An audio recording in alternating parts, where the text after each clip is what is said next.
Alcohol உங்கள் liver மட்டும்தான் பாதிக்குதுன்னு நினைக்கிறீங்களா? கிடையாது. அது ஒவ்வொரு மேஜர் ஆர்கன்ஸையும் எஃபெக்ட் பண்ணுது. அந்த மேஜர் ஆர்கன்ஸ் என்னன்னு சொல்கிறேன் கேளுங்க.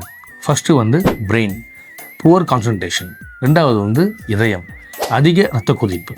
மூணாவது லிவர், ஃபேட்டி லிவர், இல்லைன்னா லிவரே கூட ஃபெயிலியர் ஆகலாம். இன்னும் ஜென்ரலாக சொல்ல போனால் digestive problem, stomach irritation, ulcer, gastric, motion problem, இதெல்லாமே கூட உங்களுக்கு எஃபெக்ட் ஆகும். நெக்ஸ்ட்டு இம்யூன் சிஸ்டம், உங்களுடைய ஸ்ட்ரென்த்தை குறைச்சிருது.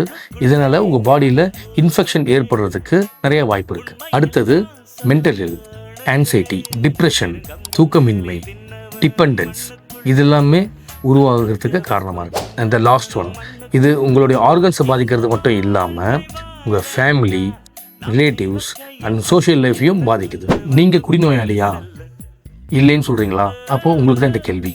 உடல் ரீதியா, மனம் ரீதியா, பொருளாதார ரீதியா, குடும்ப ரீதியா, இந்த 4 விஷயத்தில் ஏதாவது ஒன்றில் உங்களுக்கு பிரச்சனை இருந்து அதை சரி செய்யாமல் நீங்கள் தொடர்ந்து குடிக்கிறீங்கன்னா நீங்கள் குடிநோயாளி தான்.